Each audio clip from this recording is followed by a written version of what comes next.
أعوذ بالله من الشيطان الرجيم. بسم الله الرحمن الرحيم. أتى أمر الله فلا تستعجلوه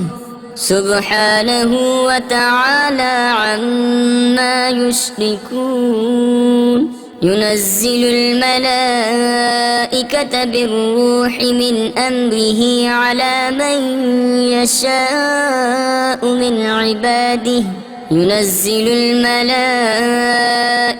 بالروح من أمره على من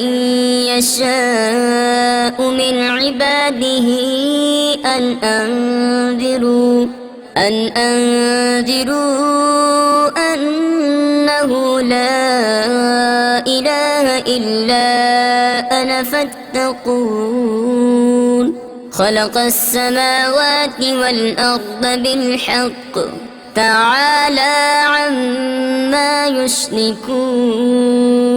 خلق الإنسان من نطفة فإذا هو خصيم مبين. والأنعام خلقها لكم فيها دفء ومنافع ومنها تأكلون. ولكم فيها جمال حين تريحون وحين تسرحون. وتحمل أثقالكم إلى بلد لم تكونوا بالغيه إلا بشق الأنفس إن ربكم لرؤوف رحيم. والخيل والبغال والحمير لتركبوها وزينة ويخلق ما لا تعلمون. وعلى الله قصد السبيل ومنها جائر ولو شاء لهداكم أجمعين. هو الذي أنزل من السماء ماء لكم منه شراب ومنه شجر فيه تسيمون. ينبت لكم به الزرع والزيتون والنخيل والأعناب ومن كل الثمرات إن في ذلك لآية لقوم يتفكرون. وسخر لكم الليل والنهار والشمس والقمر والنجوم مسخرات بأمره إن في ذلك لآيات لقوم يعقلون. وما ذرأ لكم في الأرض مختلفا ألوانه إن في ذلك لآية لقوم يذكرون. وهو الذي سخر البحر لتأكلوا منه لحما طريا وتستخرجوا منه حلية تلبسونها وترى الفلك مواخر فيه ولتبتغوا من فضله ولعلكم تشكرون. وألقى في الأرض رواسي أن تميد بكم وأنهارا وسبلا لعلكم تهتدون. وعلامات وبالنجم هم يهتدون. أفمن يخلق كمن لا يخلق أفلا تذكرون. وإن تعدوا نعمة الله لا تحصوها إن الله لغفور رحيم. والله يعلم ما تسرون وما تعلنون. والذين يدعون من دون الله لا يخلقون شيئا وهم يخلقون. أموات غير أحياء وما يشعرون أيان يبعثون إلهكم إله واحد فالذين لا يؤمنون بالآخرة قلوبهم منكرة وهم مستكبرون لا جرم أن الله يعلم ما يسرون وما يعلنون إنه لا يحب المستكبرين وإذا قيل لهم ماذا أنزل ربكم قالوا أساطير الأولين ليحملوا أوزارهم كاملة يوم القيامة ومن أوزار الذين يضلونهم بغير علم ألا ساء ما يزرون قد مكر الذين من قبلهم فأتى الله بنيانهم من القواعد فخر عليهم السقف من فوقهم وأتاهم العذاب من حيث لا يشعرون ثم يوم القيامة يخزيهم ويقول أين شركائي الذين كنتم تشاقون فيهم قال الذين أوتوا العلم إن الخزي اليوم والسوء على الكافرين الذين تتوفاهم الملائكة ظالمي أنفسهم فألقوا السلم ما كنا نعمل من سوء بلى إن الله عليم بما كنتم تعملون فادخلوا أبواب جهنم خالدين فيها فلبئس مثوى المتكبرين وقيل للذين اتقوا ماذا أنزل ربكم قالوا خيرا للذين أحسنوا في هذه الدنيا حسنة ولدار الآخرة خير ولنعم دار المتقين جنات عدن يدخلونها تجري من تحتها الأنهار لهم فيها ما يشاءون كذلك يجزي الله المتقين الذين تتوفاهم الملائكة طيبين يقولون سلام عليكم ادخلوا الجنة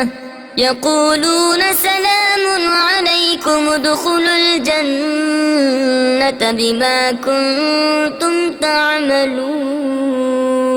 هل ينظرون إلا أن تأتيهم الملائكة أو يأتي أمر ربك كذلك فعل الذين من قبلهم وما ظلمهم الله ولكن كانوا أنفسهم يظلمون فأصابهم سيئات ما عملوا وحاق بهم ما كانوا به يستهزئون وقال الذين أشركوا لو شاء الله ما عبدنا من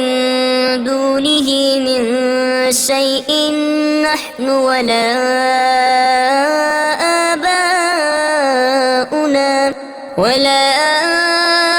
آباؤنا ولا حرمنا من دونه من شيء كذلك فعل الذين من قبلهم فهل على الرسل إلا البلاغ المبين ولقد بعثنا في كل أمة رسولا أن اعبدوا الله واجتنبوا الطاغوت فمنهم من هدى الله ومنهم من حقت عليه الضلالة فسيروا في الأرض فانظروا كيف كان عاقبة المكذبين إن تحرص على هداهم فإن الله لا يهدي من يضل وما لهم من ناصرين وأقسموا بالله جهد أيمانهم لا يبعث الله من يموت بلى وعدا عليه حقا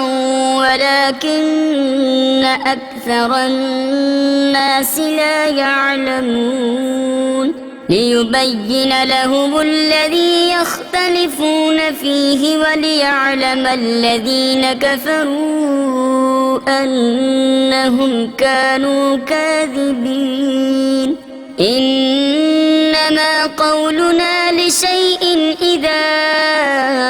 أردناه أن نقول له كن فيكون والذين هاجروا في الله من بعد ما ظلموا لنبوئنهم في الدنيا حسنة ولأجر الآخرة أكبر لو كانوا يعلمون الذين صبروا وعلى ربهم يتوكلون وما أرسلنا من قبلك إلا رجالا نوحي إليهم فاسألوا أهل الذكر إن كنتم لا تعلمون بالبينات والزبر وأنزلنا إليك الذكر لتبين للناس ما نزل إليهم ولعلهم يتفكرون أفأمن الذين مكروا السيئات أن يخسف الله بهم الأرض أو يأتيهم العذاب من حيث لا يشعرون أو يأخذهم في تقلبهم فما هم بمعجزين أو يأخذهم على تخوف فإن ربكم لرؤوف رحيم أولم يروا إلى ما خلق الله من شيء يتفيأ ظلاله عن اليمين والشمائل سجدا لله وهم داخرون ولله يسجد ما في السماوات وما في الأرض من دابة والملائكة وهم لا يستكبرون يخافون ربهم من فوقهم ويفعلون ما يؤمرون وقال الله لا تتخذوا إلهين اثنين إنما هو إله واحد فإياي فارهبون وله ما في السماوات والأرض وله الدين واصبا أفغير الله تتقون وما بكم من نعمة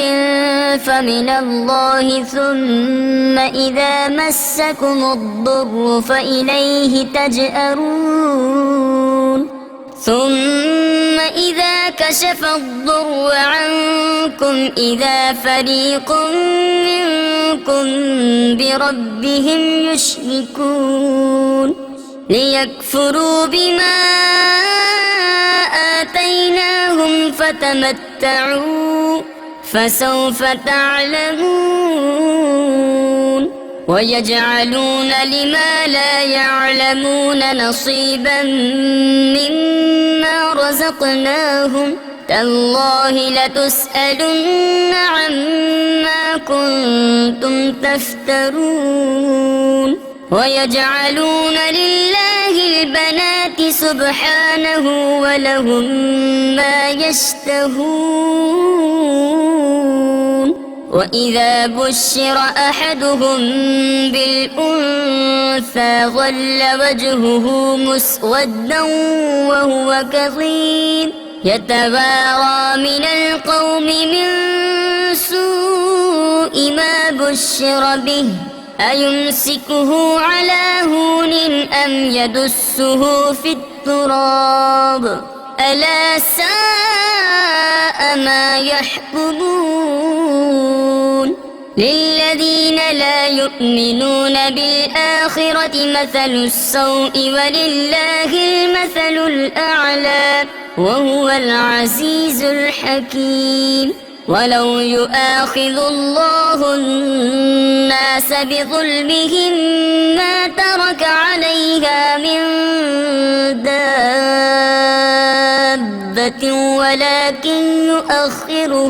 ولكن يؤخرهم إلى أجل مسمى فإذا جاء أجلهم لا يستأخرون ساعة ولا يستقدمون ويجعلون لله ما يكرهون وتصف ألسنتهم الكذب أن لهم الحسنى لا جرم أن لهم النار وأنهم مفرطون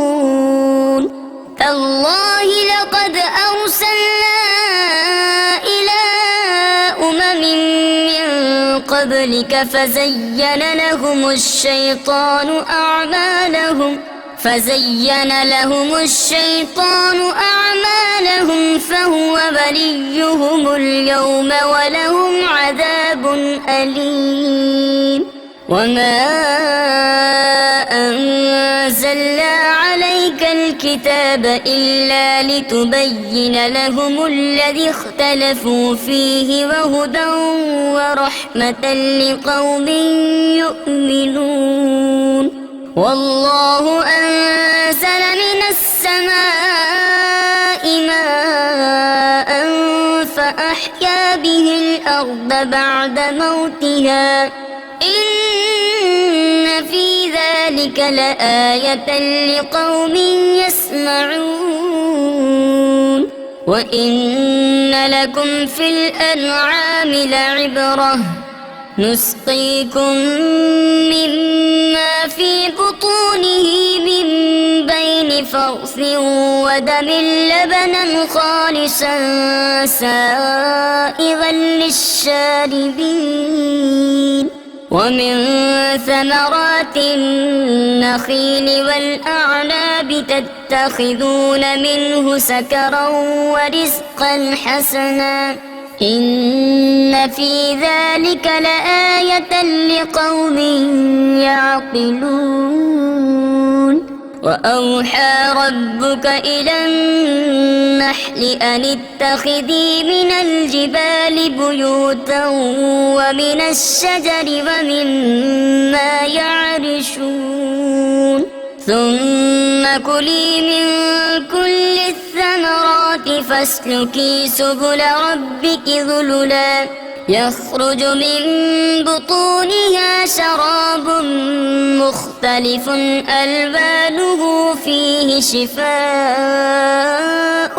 للناس إن في ذلك لآية لقوم يتفكرون والله خلقكم ثم يتوفاكم ومنكم من يرد إلى أرذل العمر لكي لا يعلم بعد علم شيئا إن الله عليم قدير والله فضل بعضكم على بعض في الرزق فما الذين فضلوا براد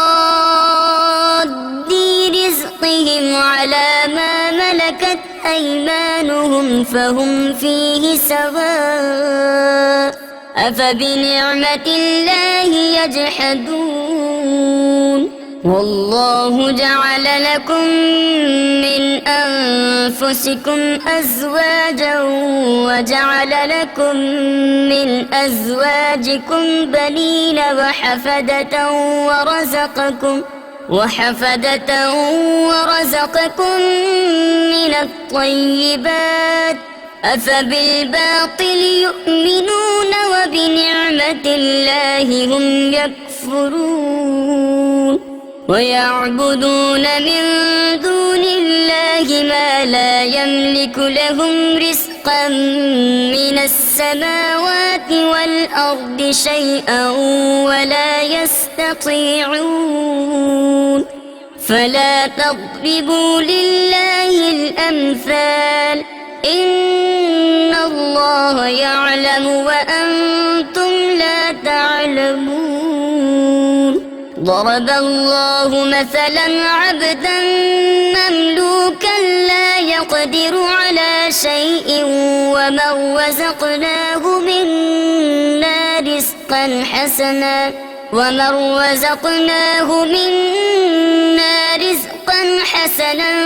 فهو ينفق منه سرا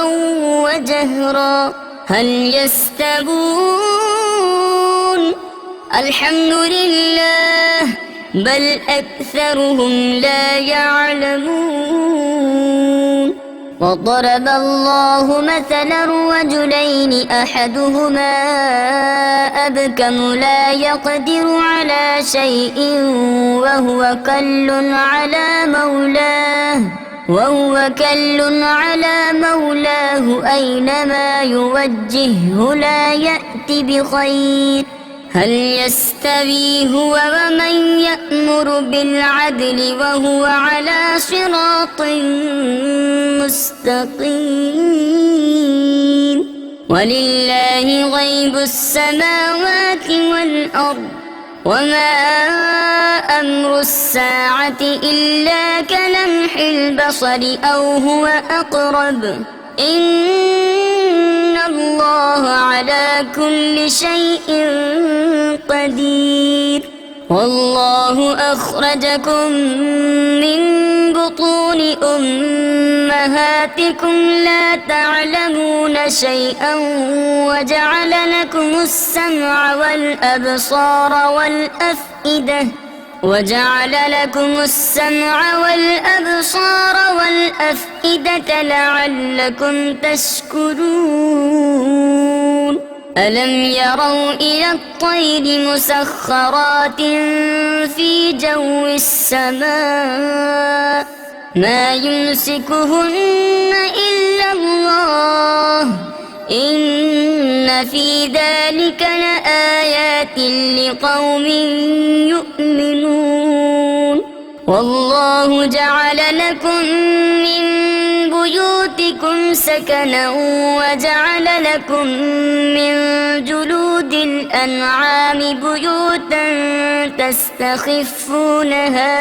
تستخفونها يوم ظعنكم ويوم إقامتكم ومن أصوافها وأوبادها وأشعارها أثاثا ومتاعا إلى حين والله جعل لكم مما خلق ظلالا وجعل لكم من الجبال أكنانا وجعل لكم سرابيل تقيكم الحر وسرابيل تقيكم بأسكم كذلك يتم نعمته عليكم لعلكم تسلمون فإن تولوا فإنما عليك البلاغ المبين يعرفون نعمة الله ثم ينكرونها وأكثرهم الكافرون ويوم نبعث من كل أمة شهيدا ثم لا يؤذن للذين كفروا ولا هم يستعتبون وإذا رأى الذين ظلموا العذاب فلا يخفف عنهم ولا هم ينظرون وإذا رأى الذين أشركوا شركاءهم قالوا ربنا هؤلاء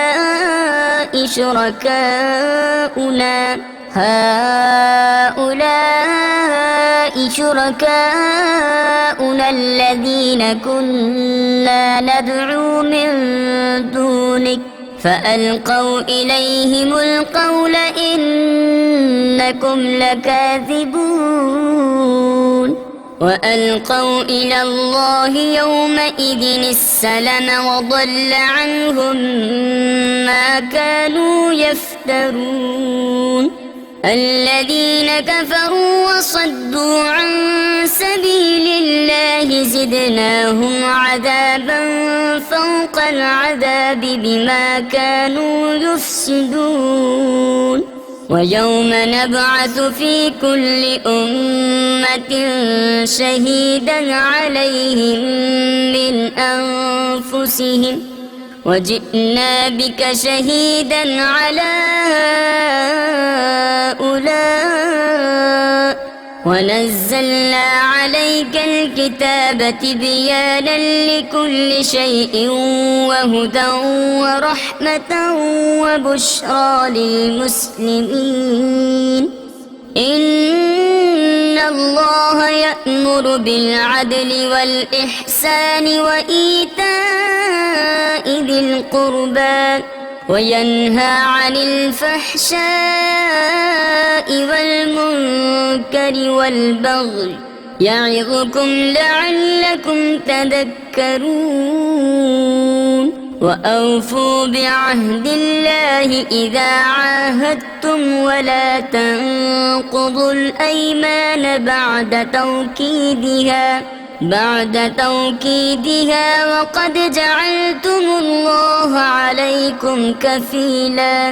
إن الله يعلم ما تفعلون ولا تكونوا كالتي نقضت غزلها من بعد قوة أنكاثا تتخذون أيمانكم دخلا بينكم أن تكون أمة هي أربى من أمة إنما يبلوكم الله به وليبينن لكم يوم القيامة ما كنتم فيه تختلفون ولو شاء الله لجعلكم أمة واحدة ولكن يضل من يشاء ويهدي من يشاء ولتسألن عما كنتم تعملون ولا تتخذوا أيمانكم دخلا بينكم فتزل قدم بعد ثبوتها وتذوقوا السوء بما صددتم عن سبيل الله ولكم عذاب عظيم ولا تشتروا بعهد الله ثمنا قليلا إنما عند الله هو خير لكم إن كنتم تعلمون ما عندكم ينفد وما عند الله باق ولنجزين الذين الذين صبروا أجرهم بأحسن ما كانوا يعملون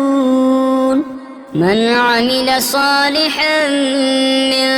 ذكر أو أنثى وهو مؤمن فلنحيينه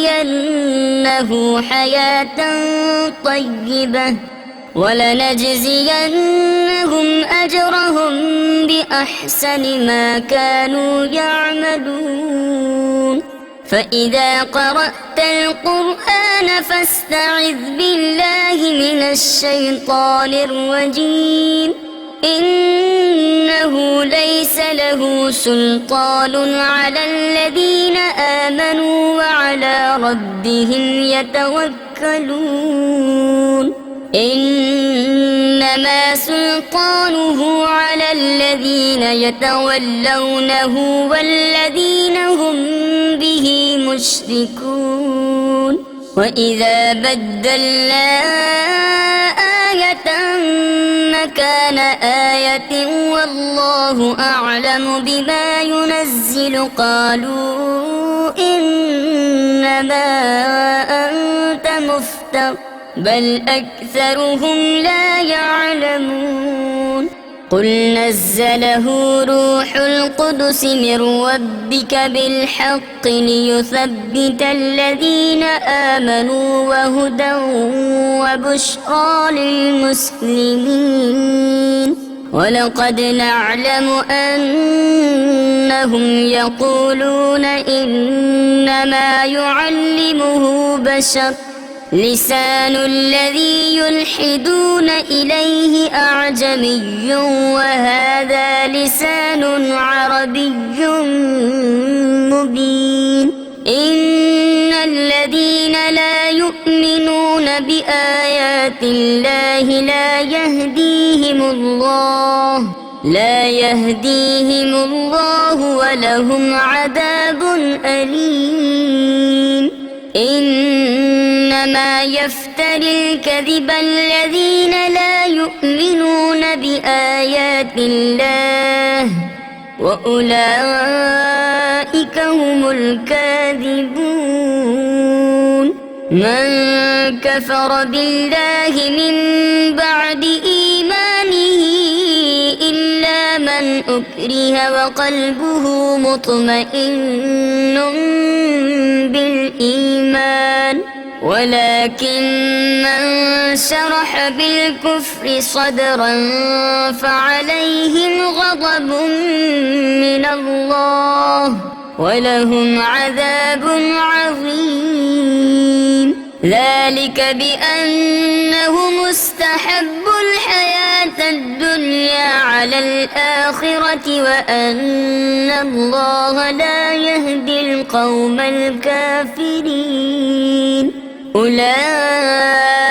الذين طبع الله على قلوبهم وسمعهم وأبصارهم وأولئك هم الغافلون لا جرم أنهم في الآخرة هم الخاسرون ثم إن ربك للذين هاجروا من بعد ما فتنوا ثم جاهدوا وصبروا